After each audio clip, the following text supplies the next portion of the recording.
And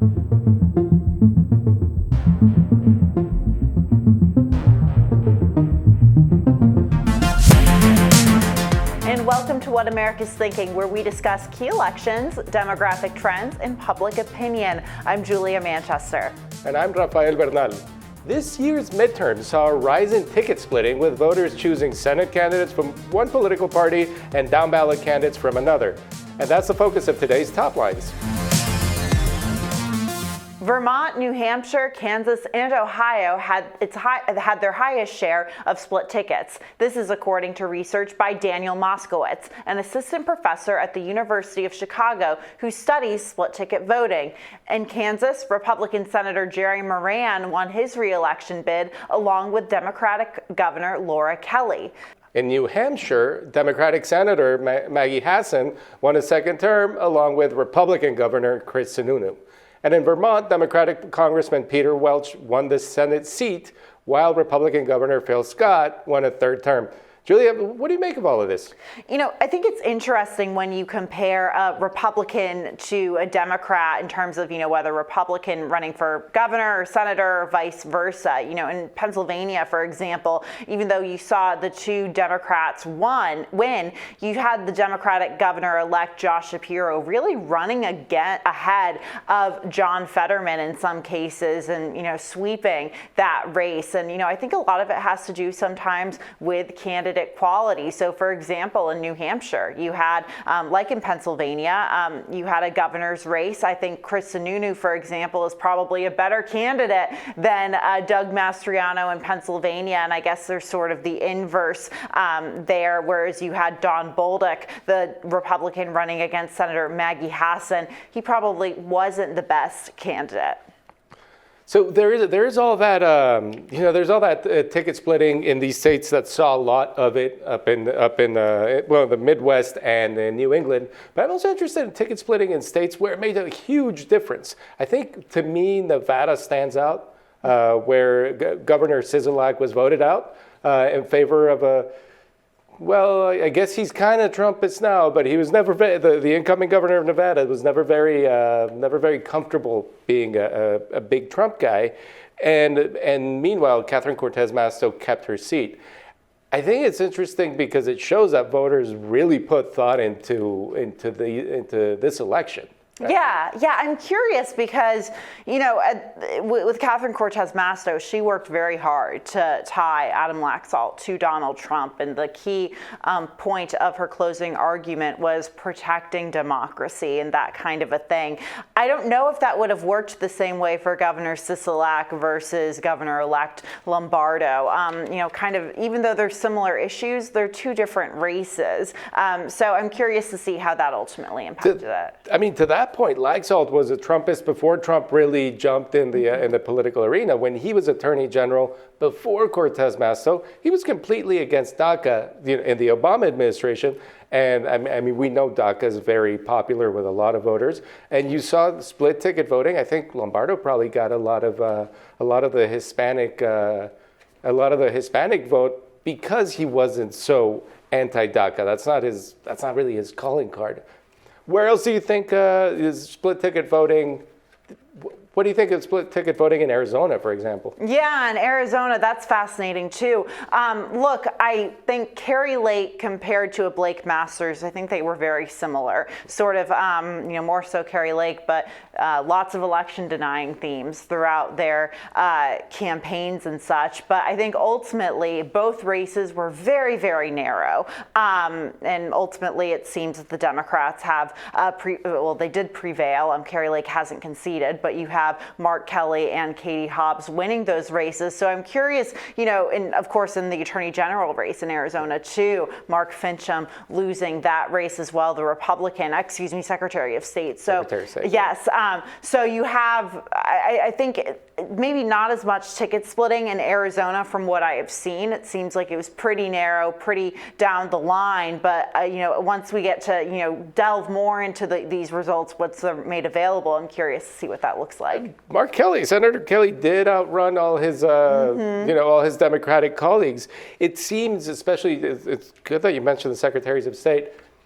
It seems that voters were punishing Joe Biden for the economy, for all the things we know people punish a first-term president for.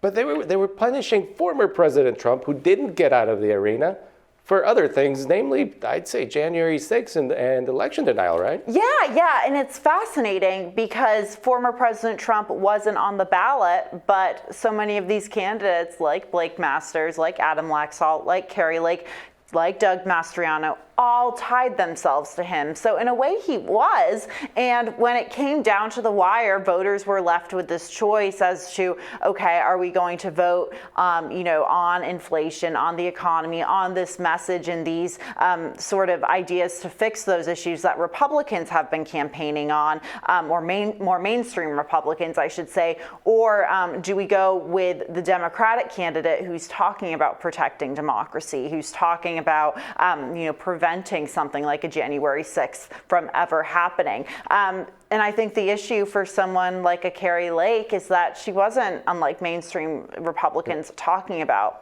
inflation. She was talking about election denialism, something that really probably doesn't impact Americans, in their day-to-day life and is not based in reality. So that was an easy, I think, giveaway to Democrats ultimately. Yeah, I mean, it was close. So there were some Arizonans who liked hearing that, but there was a question throughout this campaign that pollsters always ask. It's not out of the ordinary by any standards, but they ask voters whether they think the country's going in the right direction.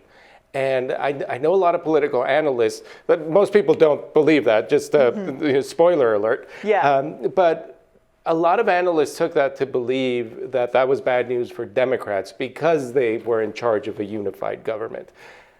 I was a little bit questioning of that because we all know we all have conservative friends, liberal friends, progressive friends.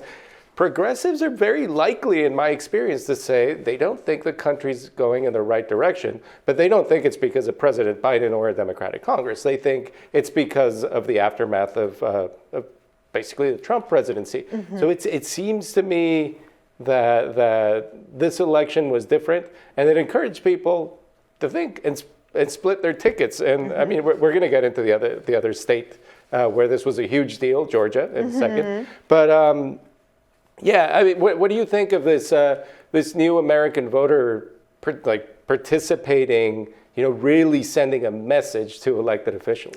Well, I think they obviously sent a message to elected officials, but in particular, they sent a message to Republicans. And I've been talking to a number of Republicans who, traditionally have been very pro-Trump, very conservative, very, supportive of MAGA candidates. But a number of those Republicans after the election are saying, we can't do Trump 3.0. We're done with this. And we're seeing that play out in a lot of split ticket voting, where you have the Trumpian candidates not doing well, even if it's a Lauren Boebert. And I don't know if that race has been called as of, at this time of, it hasn't been called as of this time of filming, but she's leading at the moment in her district. But I mean, you would think by almost nothing. By almost nothing. And, you would think that an incumbent Republican in, a red-leaning district would be able to have that in the bag. But she didn't. Kari Lake, Doug Mastriano, the other election-denying candidates, it didn't work for them. So I think you're seeing a lot of Republicans saying,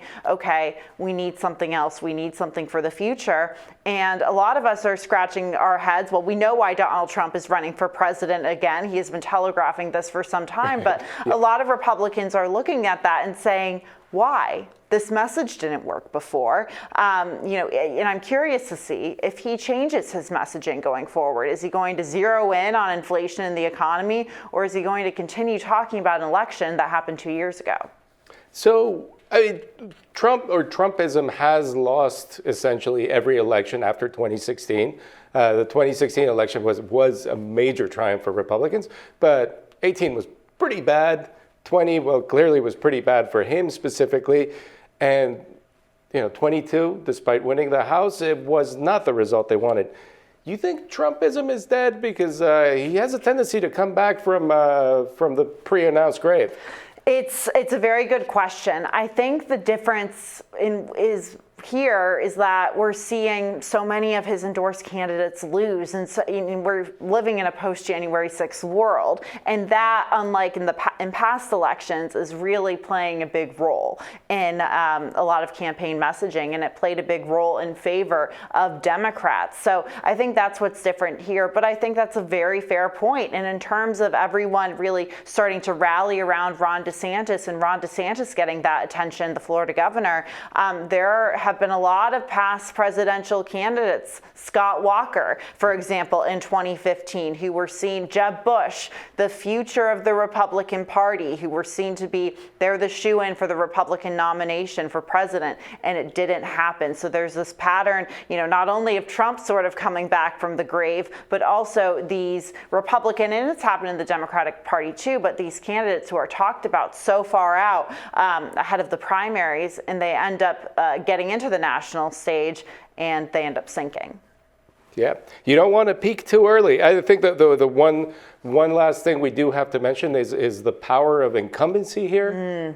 In Kansas, New Hampshire, very different states. Yeah. But governors of parties that you wouldn't expect in those states, they're winning re-election. Yeah, Laura Kelly is fascinating because she was seen as the Republican Governors Association top target going into 2022. But what was interesting with her is that when you compared her approval ratings in Kansas, and when she was first elected in 2018, she was running against Chris Kobach, not a very, at the time was not perceived as a strong Republican candidate. Who is now going to be her Attorney General. Her Attorney General, yes. So he's someone who's made a bit of a comeback as well. That was sort of read at the time as, she was running against a weak Republican. That's why she won in red state Kansas. Well, we saw we saw that abortion vote and the constitutional amendment vote in Kansas. That played well for Democrats. But you also saw Laura Kelly polling ahead of Joe Biden in her state consistently. And I think that very much played well in her favor. So, I don't have the data in front of me to do a deep dive into what's happening in Kansas at this moment, but clearly there was a good feeling about Laura Kelly among the majority of voters. For someone like Chris Sununu in New Hampshire, New England states are fascinating because they're very blue, but you have these, Republican governors, tend to be a bit more moderate than your average Republican governor. But Sununu, New Hampshire is fascinating because it has a bit of a libertarian streak, live free or die. He's someone who has walked that very fine line, sometimes being more conservative on abortion, but lately sort of coming back more to the middle on that issue. He's a very popular governor as well. So I think that worked in his favor. All right, well, that's all voters working with agency and voting with agency. All right, we'll be right back with local Georgia reporter Brad Means to talk about the Peach State's runoff contest. Stay tuned.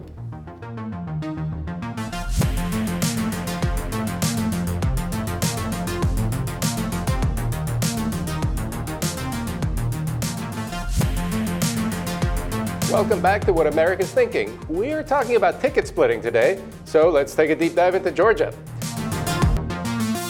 The Senate election in the Peach State is headed for a runoff. On December 6th, Georgians will have one last chance to cast their votes for incumbent Democratic Senator Raphael Warnock or Republican challenger Herschel Walker. Neither candidate was able to secure the necessary 50% threshold, so Warnock clinched 49.4% and Walker was right behind him with 48.9%. Third-party candidate Chase Oliver garnered 2% of the votes, which was woefully low, but enough to force a runoff. Joining us to talk about who was the source of ticket splitting in the Georgia midterm Senate election is Brad Means, a senior anchor of the Means Report, a daily show that airs in one of our parent company Nexstar's local stations based in Augusta, Georgia. Welcome, Brad. Thank you all. Great to be with you today. Hope you're doing well. So I guess the biggest question is who in Georgia is voting for a Republican governor and a Democratic senator?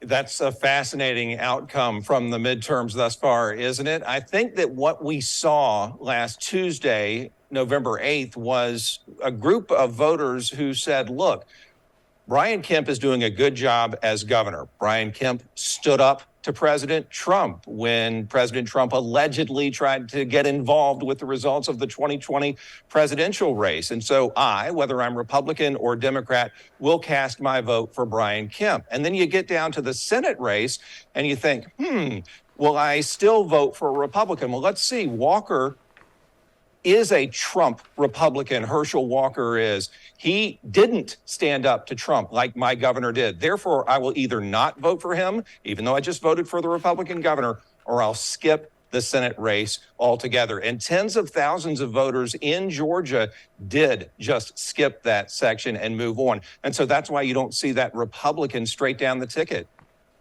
Right, and Brad, I covered Pennsylvania quite a bit, and it seems like the complete opposite there happened. You saw a very, very close Senate race, like in Georgia. However, in the governor's race, you saw a Democratic sweep with Josh Shapiro handily beating Doug Mastriano. And I think a lot of that can be attributed to this message of protecting democracy, of making that a central tenet of the campaign. And we saw other Senate candidates do that, including John Fetterman in Pennsylvania. You saw Mark Kelly in Arizona talk about it, Catherine Cortez Masto as well in Nevada. And I heard Raphael Warnock talk about that. However, if Brian Kemp, was talking about obviously protecting democracy, obviously not in the same way that Democrats are. I mean, I'm curious as to why that didn't bode better for Raphael Warnock to get him over that threshold. Well, I think that there's just a great deal of satisfaction with Governor Brian Kemp. And look, he has the incumbency advantage, doesn't he? He has a 4-year track record to say, look, here's what I've done for you. I got us through the pandemic. I was the first state in the nation to open early and let children back in school and try to get our economy back on track. Stacey Abrams in the governor's race didn't have that incumbency advantage. She could only assure the voters of what she might do. So I think that's why you saw the enthusiasm for incumbent Brian Kemp, whether you are Democrat or Republican. So even though you supported him because you liked him and you appreciate what he's doing for you, does not mean that as a Democrat in this case, you're going to go to the next screen in the ballot booth and say, okay, I now choose Raphael Warnock. And so the question going forward is, how much enthusiasm are Democrats going to have to come back out? How much enthusiasm are Republicans going to have now that they know a Senate majority is out of reach to come back out and support their candidate? This runoff at the beginning of the Christmas season in a few days is going to be very interesting to watch from a turnout standpoint. But to answer your question again, I think people just like Kemp more and appreciate what he's done. So let's look at Warnock's pitch to voters this time. Is he trying to get the Chase Oliver voters? Is he trying to run essentially against Manchin and Sinema? Say, like, we know what happened in the last democratically controlled Senate. Who is he trying to get that little extra oomph he needs to win that election? That's a good question. I think definitely a huge yes on the Chase Oliver part. He's trying to lure those voters, as you mentioned at the top of this interview. The number of Chase Oliver voters is more than enough to put either candidate over the top. Chase Oliver probably not receiving any Thanksgiving dinner invitations from the Warnock or Walker families. He really threw a wrench in this thing. And so, yeah, they'll court those voters. Both candidates will. And in Warnock's case, he'll probably say, look, if you send me back, we're going to have a little bit of a cushion over the Republicans in the Senate. We will get things done. Yes, things aren't shaking out how we wanted to on the House side, but we still have the White House. If you'll put me over the edge, if you'll send me back and let me have a full 6-year term, says Warnock, then you won't be disappointed in me. And so that's the push he's making, not just to get those Oliver voters, but to get everybody to get out of their houses, stop Christmas shopping for a minute, and go back and vote. Yeah, and on that message or that point about turnout and the timing of this election or the runoff, the last runoff in Georgia in 2020 was held just at the beginning of the year. Seemed like it was sort of a time when, Americans or Georgians are just coming out of the holidays, starting the new year. However, this, like you said, is taking place just at the beginning of the Christmas or the holiday season here in the U.S. I mean, what do you think turnout's going to look like? Because we know that runoff elections historically don't really have that high of turnout. And who does, does high turnout benefit Warnock or Walker? Well, a political scientist the other day told me that there's not enough data to indicate who is favored in a runoff. And so just throw all expectations out the window. Personally, I thought it was the underdog. I thought the runoff always favored the second place finisher, in this case, Herschel Walker. The expert told me, no, that's not true. We don't have enough stats to go on. Just go out and vote, be enthusiastic. It's a tough time of year, but I think it's far enough away from Christmas and far enough removed from Thanksgiving where people, if they're so inclined, will get out and vote. You know, here in Georgia, the Secretary of State's office was really talking about the huge early voting numbers that we saw, early voting numbers shattering records, resembling a presidential election year. And so I think the hopes will be tempered when it comes to hitting that mark in this runoff. So let's just say 60 or 70% was a great turnout for the midterms. Maybe if we hit 50 or the high 40s, we're good this time around. And so that's what's going to be very interesting to see who's motivated enough to come out. Have the Republicans lost enthusiasm now that they know not as much is at stake? Based on the amount of Warnock and Walker emails that I get each day, and based on the political ads that saturate the airwaves here in Georgia, the enthusiasm, at least from the candidates themselves, seems extremely high. So there's still money going into this, which would have been a question, but the airwaves seem to answer that one. There's also a huge rural-urban divide in Georgia that clearly has been there for a while. Nationally, we've been paying a lot of attention to it the last two election cycles because of these Senate elections. How does that play into the campaigns? Is it going to be harder to get people in the cities to come out and vote, or people in the countryside to come out and vote? I don't think you'll have a problem with either. I think the folks who live outside of the big suburban areas, and let's just face it, it's Atlanta and the rest of the state, right? And so we're all playing second fiddle when it comes to population, of course, to Atlanta. But as far as from a people standpoint, Georgians just want life to be happy. They don't want to walk in their grocery stores and see empty shelves. They don't want to pay a ton at the pump. They don't want to go into a huge amount of debt to purchase their presents for the holiday season. And so those factors alone will motivate people to come out and vote no matter where they live. I think it's easier to get to the polls in some of the bigger cities, Atlanta, Augusta, Columbus, Macon for sure. But there are precincts everywhere in this state. Hey, just ask Governor Brian Kemp. He'll tell you that he and the Secretary of State made it easier to vote and harder to cheat. So he wants everybody to be pretty much within walking distance of their polling precinct. And so the factors that lead to a better way of life, not just for Georgians, but for all Americans, will be what prompts people to leave their homes and go hit that ballot box on Election Day. Yeah, and Brad, you talk about inflation, the cost of goods, especially during the holiday season when people are going shopping. And we saw a number of Republicans, including Herschel Walker, towards the end of the campaign, becoming very focused on that issue. Mehmet Oz did it in Pennsylvania. You saw Adam Laxalt, Blake Masters, and Nevada and Arizona doing the same thing. But it seemed like that message, even though Republicans were laser focused on it, it didn't seem to trump the Democrats' closing message, which was on protecting democracy, on protecting abortion access. I know that Democrats have addressed inflation and such, but it hasn't been in the same way as Republicans have. Do you think this will be a closing message of the campaign for Walker or Warnock? I mean, how does that play compared to what we've seen in the other Senate races this cycle? I do. I think it's a great point that you make. And I think now that it is getting down to brass tacks, now that the clock is winding down on this Senate race, you're going to find each candidate searching for that message to hit home. And what better message than the economy itself?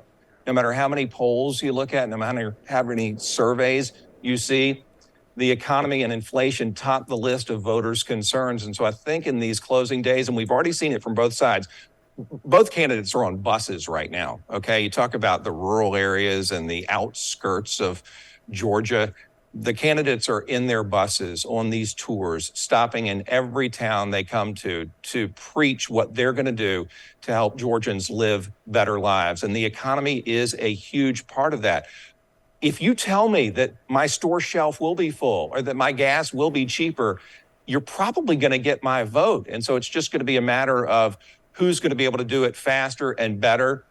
Perhaps in Warnock's case, it will be he's got the majority in the Senate. If we send him back, he can handle his business. Perhaps it'll be Walker for those who say we've given Warnock 2 years and life is still tough. We'll have to see about that, but the message is going to be the same from both sides. Economy, economy, economy, all the way until December 6th. Well, Brad, thank you so much for coming on. Thank you all for having me, and have a great rest of your day. You too. You too. And thank you all for watching. Now we got another pretty good peek at what America, specifically Georgia, is thinking.